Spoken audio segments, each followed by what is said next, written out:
ایک تو اصلاحی نقطہ نظر تو ان کا حاوی ہے ہی. تو ایک ناول نگار کی حیثیت سے اور دیکھا جائے تو جب کوئی بھی تخلیق کار کسی نئی صنف کو انٹروڈیوس کراتا ہے تو وہ ایک طرح سے تجربہ ہی ہوتا ہے, اور جس طرح سے تجربے میں بہت سی کمیاں بھی رہ جاتی ہیں, اور آنے والی جو نسل ہے اس تجربے کی ناکامیوں اور کامیابیوں دونوں سے فائدہ اٹھاتی ہے. تو اس طرح سے نذیر احمد کے یہاں ہمیں یہ نہیں دیکھنا چاہیے کہ ان کے یہاں کون سی کمی ہے, بلکہ یہ دیکھنا چاہیے کہ ایک صنف کی حیثیت سے انہوں نے جس طرح ناول کو ایک خاص ٹیکنک دی, ناول کو ایک نیا پلاٹ دیا, ناول میں جس طرح سے کردار پیش کیے, اور ان سب کے علاوہ جیسا کہ آپ نے فرمایا کہ جو تصور دیا تھا, یعنی یہ بیسک ہے کیا کانسیپٹ دیا ہے مجموعی طور پر, اس کی بڑی اہمیت ہے.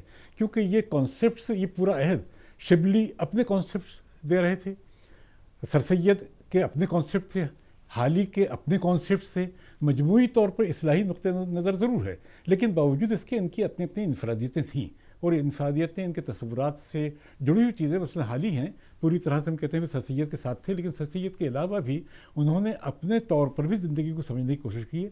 مثلا ان کی جو شاعری کے علاوہ انہوں نے جس طرح سوانح لکھی تھی.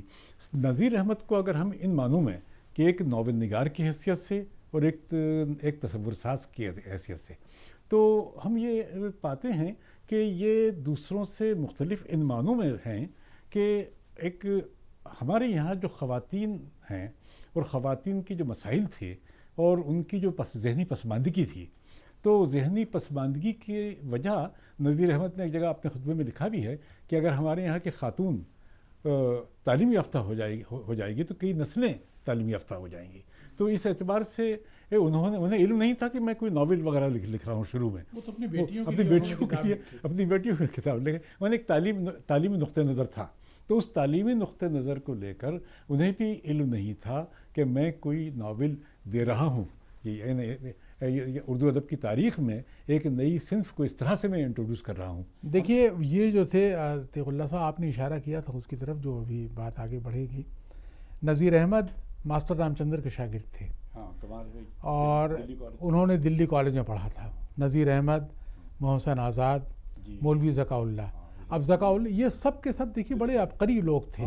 ایک تو کتنی رنگا رنگی تھی ان کی شخصیتیں, مذہبیات, تاریخ, ادبیات, علوم, اور پھر یہ کہ اور شاعری اور یہ وہ جو سب کچھ, اور مولوی ذکا اللہ جغرافیہ اور میتھمیٹکس اور کہاں کیا کیا چیزیں تھیں.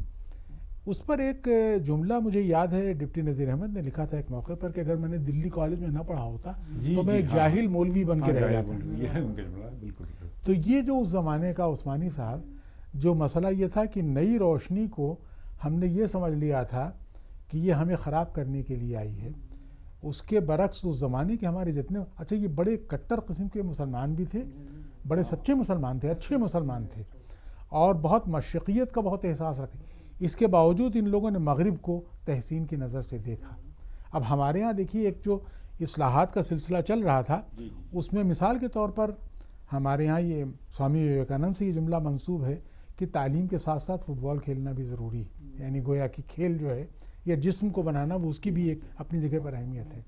اسی طریقے سے ماسٹر رام چندر کے سے بھی کہنا چاہیے کچھ پہلے راجا رام موہن رائے نے ایک موقع پر جب کلکتے کے سنسکرت مدرسے اور عربی مدرسے کو گرانٹ دی گئی تو انہوں نے لکھا کہ میں تو سمجھتا تھا کہ یوروپیہ ذہین و قابل یوروپین اساتذہ پر صرف کیا جائے گا, لیکن آپ ہمیں وہ زبانیں سیکھنے پر یہ دے رہے ہیں جن کو سیکھنے سے ہمیں بہت کچھ حاصل نہیں ہو سکتا. تو ایک مختلف ذہنی رخ پر ان لوگوں نے سیکھا, جبکہ یہ لوگ بہت اچھے ہندوستانی بھی تھے, اچھے ہندو تھے, اچھے ہندوستانی تھے, اچھے مسلمان تھے. اس کے باوجود مغرب میں جو نئی دنیا کو تعمیر کرنے کی صلاحیتیں تھیں اس کے منکر نہیں تھے. تو مولوی نذیر احمد نے اس سلسلے میں جو کچھ کام کیا ہے اپنے ناولوں کے ذریعے, اپنے مضامین کے ذریعے, خطبات کے ذریعے, تراجم کے ذریعے, آپ بتائیں کہ بحیثیت ایک 20ویں صدی کے ایک فرد کے آپ کیا سوچتے ہیں ان کے بارے میں؟ نذیر احمد کے روشن ذہن ہونے کی ایک مثال تو یہی ہے جناب کہ وہ اپنے زمانے میں رائج نصاب سے مطمئن نہیں. اپنے بچوں کو پڑھانے کے لیے وہ کتاب کا متلاشی ہے کہ کوئی ایسی کتاب جو میں اپنے بچوں کو پڑھا سکوں. نہیں, یہاں پر صیغہ واحد متکلم یا میں پر اصرار سے مطلب یہ ہے کہ وہ ایک الگ دنیا میں کہیں جی رہا ہے. وہ سوچ رہا ہے کہ اگر میں جیسا تیسا یہاں تک آ گیا ہوں, میری اولاد اس کے بعد اگر جائے تو میری پسندیدہ جگہ وہ نہیں ہوگی, میرے پسندیدہ ذہنی پرورش, ذہنی بلندی وہ نہیں ہوگی. وہ اپنے قلم سے تیار کرتا ہے وہ کتابیں جو اپنی بیٹیوں کو پڑھا سکے. یہاں قطع کلام ہوتا ہے ایک اطلاع, یعنی ظاہر ہے کہ آپ کے علم میں ہوگا, لیکن مجھے یاد آ گئی بات کہ نذیر احمد کے ایک اور ہمسر مولوی محمد حسین آزاد نے اس زمانے میں درسی کتابیں نئی ریڈرز, اور آپ کو معلوم ہے ان کتابوں کی اشاعت کا اہتمام کیا کیا گیا تھا. وہ جو ریڈرز انہوں نے تیار کی تھیں ان کے السٹریشنز یا تصویریں روڈیارڈ کپلنگ کے والد جان کپلنگ نے بنائے تھے. ہمارے یہاں سمجھا جاتا ہے کہ بچوں کی کتابیں کوئی بھی لکھ سکتا ہے, کسی بھی طریقے سے پروڈیوس کر دی جائیں. وہ تصور, یعنی یہ تصور ہے کہ صاحب یہ موجودہ نصاب, موجودہ ٹیکسٹ بکس جو ہیں وہ ہمارے بچوں کے کام کے نہیں ہیں. ہم تو یہاں تک آ چکے ہیں یہ پڑھ کر, ہمارے بچوں کو ہم سے آگے جانا ہے تو ان کے لیے ایک کوئی نیا راستہ. عتیق اللہ صاحب, انتظار صاحب نے ایک بات کہی تھی جو مجھے کبھی کبھی خیال آتا ہے کہ شاید اس سے اتفاق نہیں کیا جا سکتا آسانی کے ساتھ. انہوں نے کہا تھا کہ ناول ایک بدیسی پودا تھا جو دیسی گملوں میں لا کے لگا دیا گیا. یعنی یہ کہ وہ قوم جس نے کتھا سرس ساگر, ورہت کتھا منجری, جاتک کہانیاں, پنچ تنتر, اور جو ظاہر مسلمان جب یہاں آئے تو وہ اپنے ساتھ الف لیلہ کی روایت لے کر کے آئے تھے اور یہ ساری چیزیں تھیں, تو وہاں پر وہ مغرب کو اپنا ماڈل بنا لینا اس کے کیا معنی تھے؟ کوئی ضرورت نہیں تھی. عینی آپا نے, قرۃ العین حیدر نے ایک ناول چھاپا تھا, آپ کو یاد ہوگا, دا اسٹوری آف اے ناچ گرل, ہے نا, نشتر کا ترجمہ, جس کو وہ پہلا ہندوستانی ناول کہتی ہیں. یعنی وہ لکھا گیا تھا 1799 عیسوی میں. 1799 عیسوی میں. امراؤ جانادہ چھپا ہے 1899 عیسوی میں. اور یہ اسٹوری آف اے ناچ گرل جو ہے, یہ کہانی جو ہے یہ 1799 میں یہ اردو میں ترجمہ کی گئی تھی فارسی سے. وہ کہتی ہیں پہلا ہندوستانی ناول ہے. ہمارے یہاں اس طرح کی تحقیق بھی ہوئی کہ ریاض دلربا منشی گمانی لال کی کتاب جو ہے وہ گویا کہ پہلی وہ ہے, پہلا ناول ہے. لیکن ظاہر اس کا بہت اچھا ایڈیشن پاکستان سے چھپا ہے, سلیم الرحمان کے نے ایڈٹ کیا ہے اسے. کیا یہ الزام واقعی صحیح ہے؟ مسئلہ یہ پیدا ہوتا ہے کہ ناول کے صنف میں جو گنجائش ہے اس میں کوئی اس کی حیت متعین نہیں, مقرر نہیں ہے کیسی ہو, اس کی کوئی بھی شکل ہو سکتی ہے. مسئلہ تو یہ ہے کہ وہ کانٹینٹ اس کا جو کچھ ہے وہ کیا ہے, وہی چیز اس کو ایک الگ معنی دیتی ہے. آپ چونکہ مغرب و مشرق کی ادبی روایت پر یکساں طور پر نظر رکھتے ہیں, اس مسئلے پر ذرا آپ روشنی ڈالیں. ڈاکٹر صاحب, جتنی بھی اصناف ہمارے یہاں 19ویں صدی کے اواخر میں انٹروڈیوس ہوئی تھیں, جو باہر سے آئی تھیں, یہ کہا جاتا ہے کہ باہر سے آئی ہیں, تو وہ اپنے کنٹینٹ ہی کے اعتبار سے ان کی اہمیت ہے. افسانے کا کوئی خاص حیت نہیں ہے, نظم کی کوئی خاص حیت اور کوئی ساخت نہیں ہے. اسی طرح سوانح ہو, اس کی کوئی ساخت نہیں ہے. ناول, اس کی کوئی خاص ساخت نہیں ہے, بلکہ ہر ناول ایک نیا تجربہ, ہر افسانہ ایک نیا تجربہ, اور ہر نظم ایک نیا تجربہ. ان معنوں میں ہوتی ہے کہ ٹیکنیک کے اعتبار سے ان میں اختلاف پایا جاتا ہے. اب اس اعتبار سے اگر ہم یہی کہیں تو بھی وہاں جب اس میں جب 16ویں صدی میں اور 17ویں صدی میں ڈیکیمرون کا ناول نہیں بلکہ وہ بوکیشو کی وہ ایک طرح سے رومانس ہے. تو جو رومانسز لکھے گئے تھے وہ ان رومانسز کو, اور ہمارے یہاں کی جو رومانسز ہیں جن کو میں رومان پارا کہتا ہوں, تو یہ جو رومان پارے ہیں, یا الف لیلہ کی داستان ہے, یا ہمارے یہاں کتھا سرس ساگر ہے, تو ان کے یہاں جو پھیلاؤ ہے وہ اس قدر وسیع تر ہے کہ اسے ایک باندھنا اور حد بندی قائم کرنا بڑا مشکل کام ہے. لیکن ہر عہد کے کچھ تقاضے ہوتے ہیں. تو یہ کہا جاتا ہے کہ جب یہ صنعتی انقلاب آ گیا اور جب نثر ایک طرح سے قائم ہو گئی, تو اس کے بعد کہیں ناول وجود میں آیا. یعنی ہمارے عہد جدید کا رزمیہ جسے کہا گیا, تو عہد جدید کا ایپک جو نیا ایپک کہا گیا, تو ایپک انہی معنوں میں کہا گیا کہ یہ اس میں وہ جو فوق الفطری عناصر تھے اور تخیل کی جو ایک بلند پروازی تھی, اور کسی بھی طرح اس میں کسی ایک طرح سے ایک ساخت میں اسے باندھا نہیں گیا تھا, جس میں ایک جمالیاتی تنظیم جسے کہہ سکتے ہیں.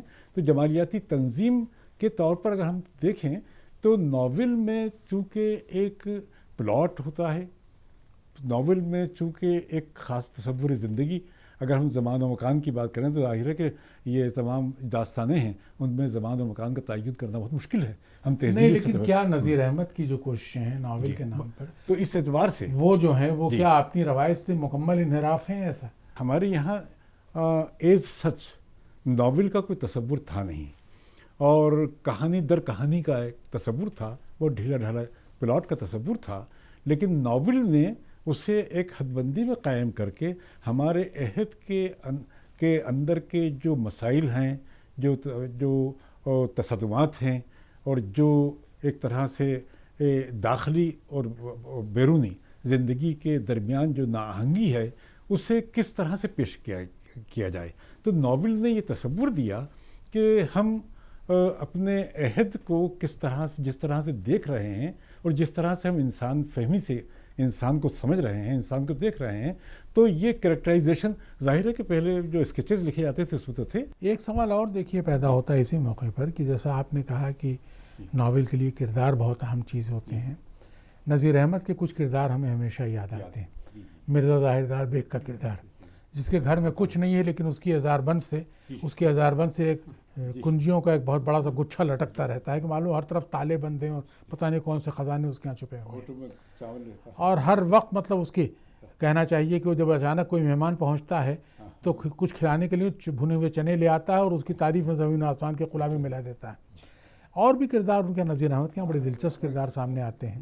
خود ان کے میراث العروس میں جو اصغری اور اکبری کا کردار ہے، اس کے بارے میں فتح محمد ملک نے، عثمانی صاحب آپ کو یاد ہوگا مضمون، ایک مضمون کا عنوان تھا ایک تمیزدار بہو کی بدتمیزی.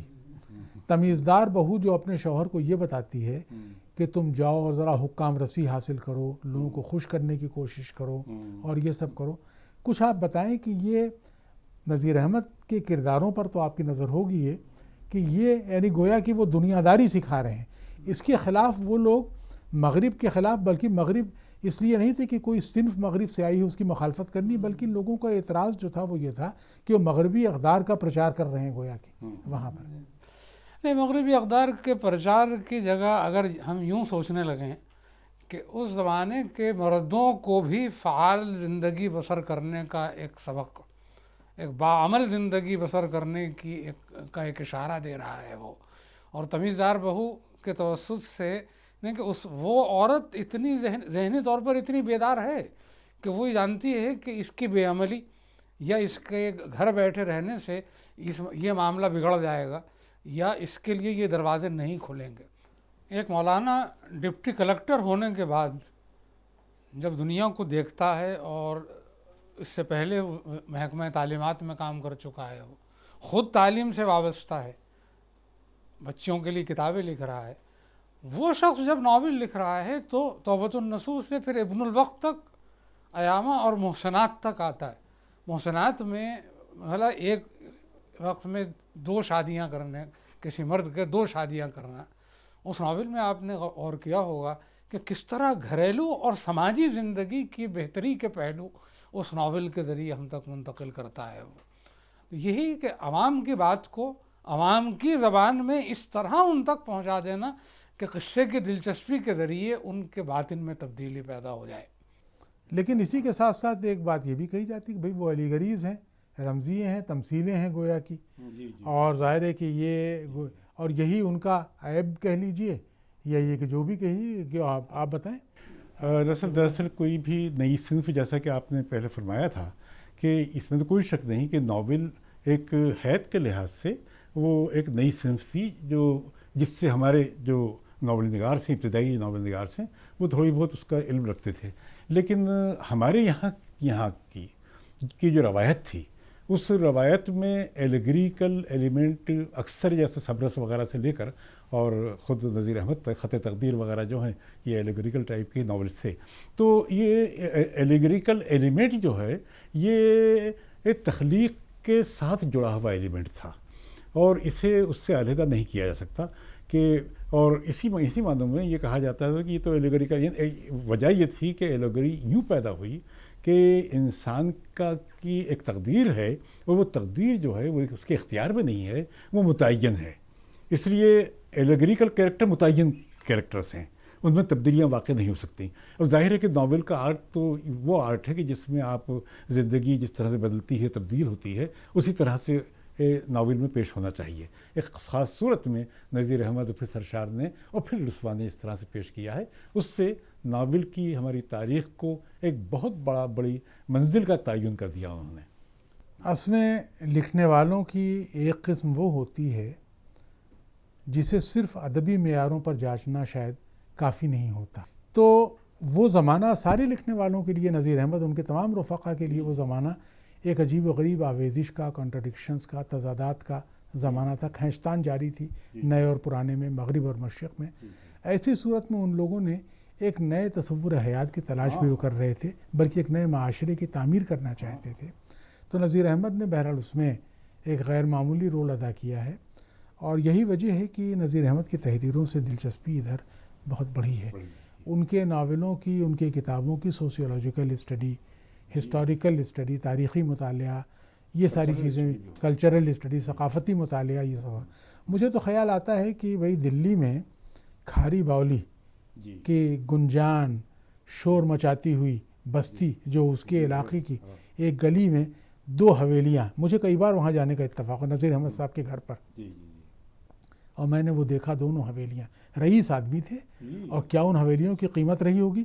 ان کی اولاد نے تو اب کوشش کی کہ وہ فلیٹس میں چلے جائیں، تو چنانچہ وہاں ختم ہو گیا. لیکن چلیے، انہوں نے دنیاوی اعتبار سے جو کچھ بنایا اس کو کتنا قبول کیا ہے کتنا نہیں، لیکن اس میں کوئی شک نہیں نذیر احمد نے جو فکر کی روایت، اقدار کی کا جو نظام ہمارے لیے چھوڑا ہے اپنی یادگار، اس کی اہمیت ہر زمانے میں رہے گی. اس کی اہمیت آج بھی ہے، اور میرا خیال ہے کہ آج بھی ہم نذیر احمد کو ان کے تصورات کی بنا پر گفتگو کو موضوع بناتے ہیں. اور ان کی خدمات کا یہ تو ایک دائرہ ہے ناول.